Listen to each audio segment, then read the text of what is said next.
जय पराजयाचा विचार न करता शरद पवार या वयातही काम करतात हे कौतुकास्पद।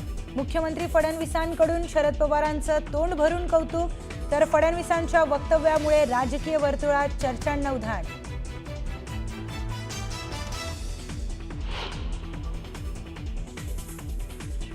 मंत्रिमंडळात कुणालाही चुकीचं काम करू देणार नाही, चुकीचं काम करणाऱ्यांना रोखण्याचं काम मी करेन, तर चुकीला माफी नाही म्हणत मुख्यमंत्री फडणवीसांचा मंत्र्यांना थेट इशारा।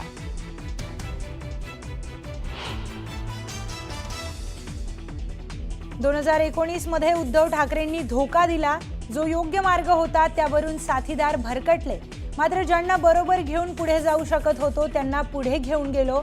एका मुलाखतीत बोलताना फडणवीसांचं मोठं विधान।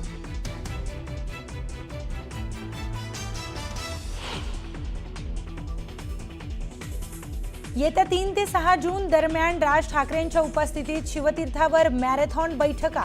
पालिका निवडणुकीच्या पार्श्वभूमीवर मनसेकडून बैठकींचं सत्र। राज ठाकरे कार्यकर्त्यांना देणार निवडणुकीचा कानमंत्र।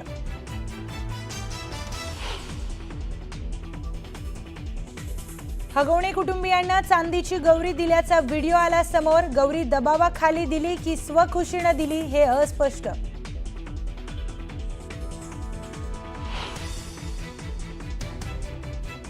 छत्रपती संभाजीनगरच्या दरोड्यातील चोरलेलं 5 किलो सोनं गेलं कुठे याचा तपास सुरू।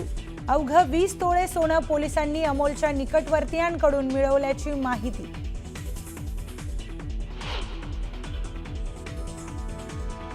राज्याच्या अनेक भागांमध्ये आजही मुसळधार पावसाचा इशारा। कोकण आणि पूर्व विदर्भाला ऑरेंज अलर्ट।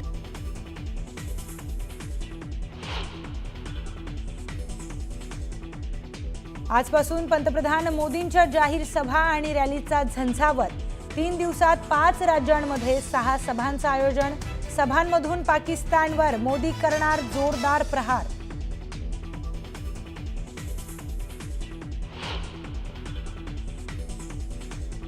केंद्रीय गृहमंत्री अमित शहा 2 दिवसांच्या जम्मू काश्मीर दौऱ्यावर। जम्मूतील सुरक्षा परिस्थितीचा घेणार आढावा, तर 30 मे रोजी पुंछमध्ये पीडितांची घेणार भेट।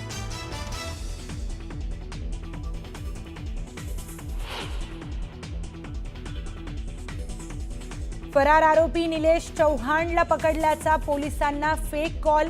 बक्षिसाची रक्कम मिळवण्याच्या हेतूने कॉल केल्याची माहिती। नांदेड सिटी पोलिसांकडून फेक कॉल करणाऱ्या संतोष गायकवाड विरोधात गुन्हा दाखल।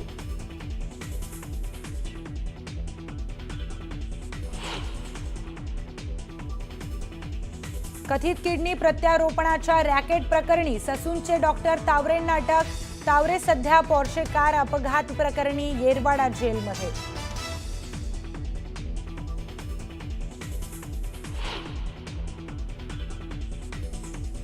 राज्यात पुन्हा वाढतोय कोरोनाचा धोका। मुंबई विमानतळावर कोरोनाची ऐच्छिक तपासणी सुरू। काही दिवसांमध्येच विमानतळावर सुरू होऊ शकते RT-PCR टेस्ट।